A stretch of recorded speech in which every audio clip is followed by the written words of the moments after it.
Bien, bienvenidos de nuevo. Se nos terminó el tiempo de nuestro primera parte del tercer espacio abierto del aprendizaje.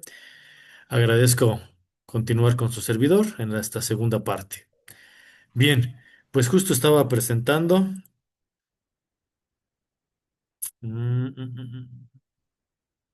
Aquí no Ah, es. maestro, Adelante. ya ve que estaba ahorita en la respuesta que dio mi compañero, ahí tenía una duda, pero creo que ya la estaba aclarando. Ese menos uno que salió del menos 10 menos uno sale de la función que nos da entonces de acá, ¿verdad? Dice n por ax n menos uno. Ese Es, menos uno se suma digamos, el n es el exponente que nos está dando y el menos uno, por eso sale -11. es correcto, porque a todo lo que tú Ah, ok. tengas de Es lo que exponente, dije, pues, siempre le vas a le voy a restar restar uno. -1. Es Ok, correcto. ¿Sale? ok, gracias. Muy bien, muy bien, muy bien, para servirles. Bueno. Vamos a continuar con la segunda propiedad. La segunda propiedad es, ¿qué pasa si lo que te piden derivar no tiene exponente? Es decir, si lo que te piden derivar no tiene n, entonces, fíjate bien, su primera derivada solo será el coeficiente. Lo más fácil de decir aquí es que se va la variable. Se cancela la variable y solo se queda el número que acompaña a la variable. Pero eso no sería correcto. Lo correcto lo explico aquí en la parte superior derecha. ¿Por qué? Y aquí vas a recordar lo que vimos en la primera propiedad. Si f de x es igual a la x, su primera derivada, es que el exponente que no se escribe es uno. Y si a ese uno le quitas uno, pues te da cero. Así que su primera derivada de a la x a la cero, aquí se emplea una propiedad del álgebra, que es la del elemento neutro. Si es un exponente elevado a la cero, por propiedad siempre será uno. Cualquier número elevado a la cero siempre será uno. Por lo tanto, uno por a, pues te queda a. Esta es la explicación del por qué decimos de manera coloquial, se cancela la x, se va la x. No es que se cancele, es que al ser un elemento elevado a la cero, pues te da el mismo elemento y el elemento es a. ¿Sale? Esta es la segunda propiedad. Vamos a ver si quedó claro. Ayúdenme a participar. Primera derivada de 5x. ¿Quién dice yo?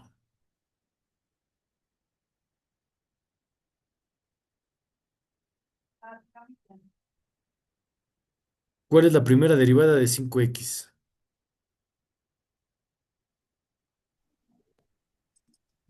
5. Muy bien, Adrián. Pues es 5.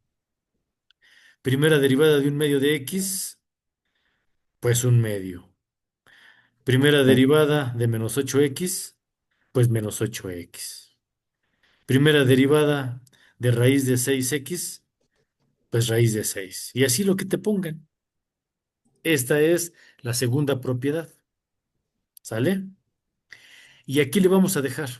Vamos a continuar esta presentación el próximo viernes. Ahorita, aquí le vamos a dar. Ay, ay, ay, ay, se me pasó. Permítanme tantito.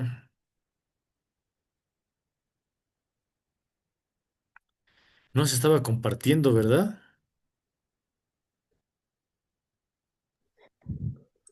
Sí, Se veía. Sí se veía, pero dice aquí se ha detenido la función de compartir. Se me hace que fue un error de internet.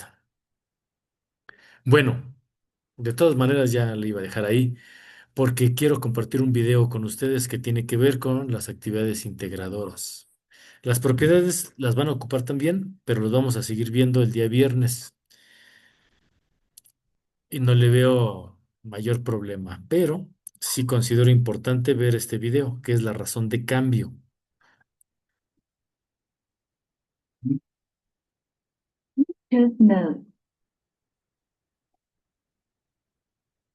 Sale, vamos a hacerlo grande. Vamos a poner atención a este video. Canal. En este video vamos a ver la derivada como razón de cambio. Antes de comenzar a explicarla, tenemos que partir de la función que va a ser de este tipo, y igual a f de x, donde x es la variable independiente y la variable y es la variable dependiente. Vamos a utilizar el símbolo delta x, que significa incremento de esta variable x, y delta y es el incremento de y, que es la variable dependiente. Y por definición tenemos lo siguiente, nos dice que sea una función tipo y igual a f de x si para un valor de la variable independiente x se da un incremento delta x, y con este incremento delta x se calcula el correspondiente incremento delta y de la variable dependiente, que es la variable y. Al dividir delta y entre delta x se obtiene la razón de cambio promedio de y con respecto a x. Lo que se trata de expresar en este enunciado es Maestro, que no si sé si sea tenemos yo una función. pausando.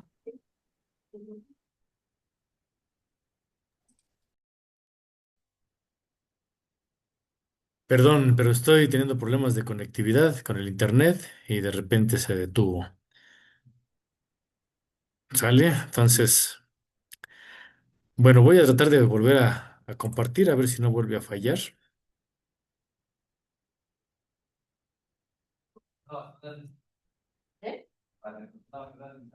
Me voy a regresar tantito, ¿vale? El video es el que está. Te escuché entrecortado.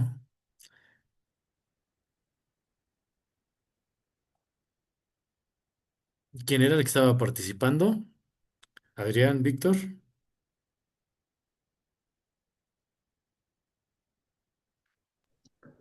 Adrián. eh, sí, perdón, creo que también escuchaba un poco cortado, pero creo que yo lo encontré en YouTube. Igual si no se ve, lo puedo ver acá.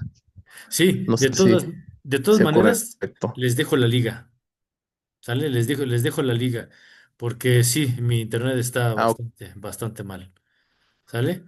Bien, voy a dejarlo un ratito y si vuelve a fallar, pues ya, lo dejamos por la paz. Vamos a ver. X se obtiene la razón de cambio promedio de y con respecto a x. Lo que se trata de expresar en este enunciado es que si tenemos una función de este tipo y realizamos un incremento a la variable x, y con ese incremento se va a calcular el incremento de y, entonces al dividir delta y entre delta x, como lo tenemos aquí, eso daría como resultado la razón de cambio promedio de la variable y con respecto a la variable x. En pocas palabras, si realizamos la división del incremento de la variable y sobre el incremento de la variable x, esto equivale a la razón de cambio promedio con respecto a la variable x. Y esto podría sonarles mucho como una derivada, ya que esto se puede expresar como la derivada. Y tendríamos la derivada de la variable y con respecto a la variable x, ya que la derivada de y con respecto a la variable x es la razón de cambio de y con respecto a x para valor definido de x.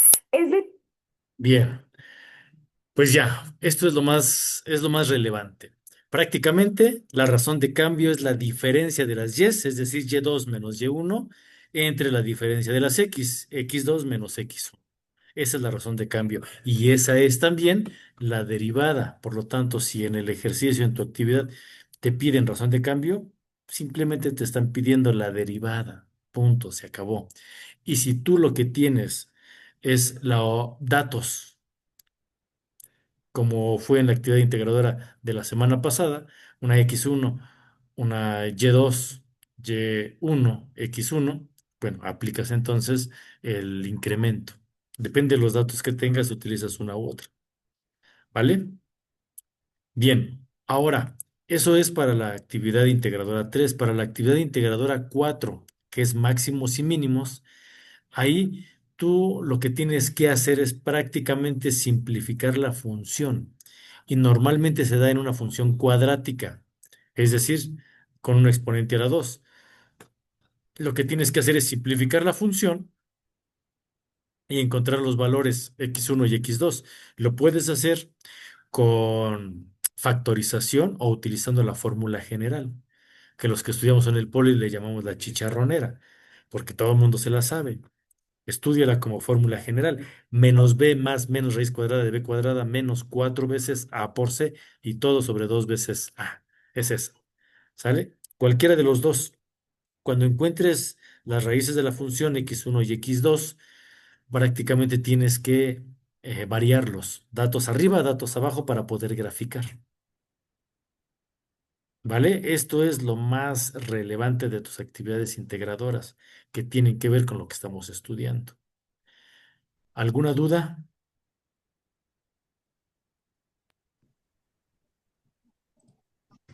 Sí, duda, Adrián?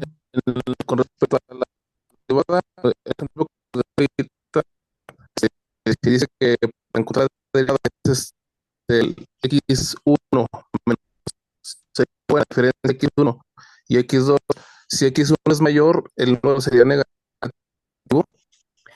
Adrián, probablemente sea yo, pero te escucho entrecortado y de lo poquito que te entendí, es qué pasaría si a la hora de hacer esa diferencia de las X o de las Y fuera negativo. ¿Es correcto? Ajá, es- puede ser negativo la diferencia. Sí, sí pudiera darte un número negativo. Si ese fuera el caso, lo único que pasaría es que tu curva sería al revés, abriría hacia abajo. Tu parábola sería negativa, pero no es el caso de la actividad, ¿eh? No es el caso, hay que revisar los datos. Ah, ok. Maestro, Gracias. Adelante. Víctor, ese, uno es como nada, a lo mejor como un ejemplo.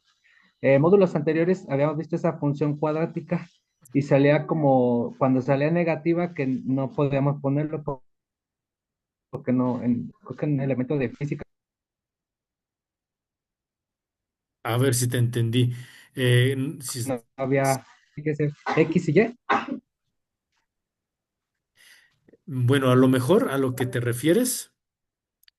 Espérenme, porque me salió un letrero que la conexión de internet es inestable. Ya se mejoró.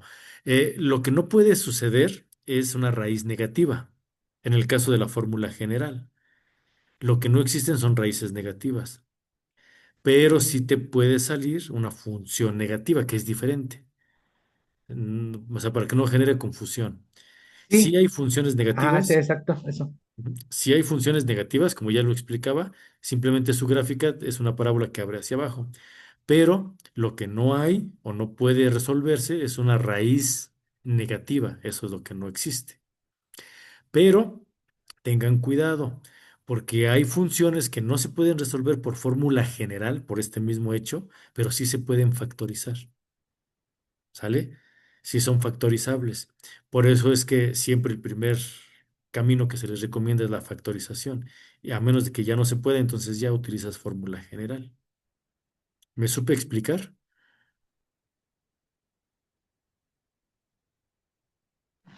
Sí, maestro. Muy bien, Víctor. Sí, Gracias. sí, creo que sí estoy bien. Gracias, Adrián. Bien, pues los demás, ¿alguna duda, comentario, sugerencia? Disculpen lo mal del internet, pero me encuentro aquí en una escuela y hay momentos en los que todo el mundo se conecta y me dejan inestable. Disculpen. Bueno, ok. Lo dejamos entonces hasta ahí y el día viernes, por favor, acompáñenme. Ese día ya vamos a ver ya elementos puntuales de la actividad integradora 3 e integradora 4. El día viernes terminamos la presentación también. Tentativamente vamos a tener nuestra clase 19:30 horas. ¿Sale? 19:30 horas. De todas maneras, mañana o pasado ya hago la confirmación en la pizarra de sesiones. ¿Sale? Bonita tarde, gracias por acompañarme. Su amigo y servidor, Manuel Antonio Chable Pesina. Hasta Gracias, la maestro. próxima. Hasta luego, maestro, gracias. Hasta luego, gracias.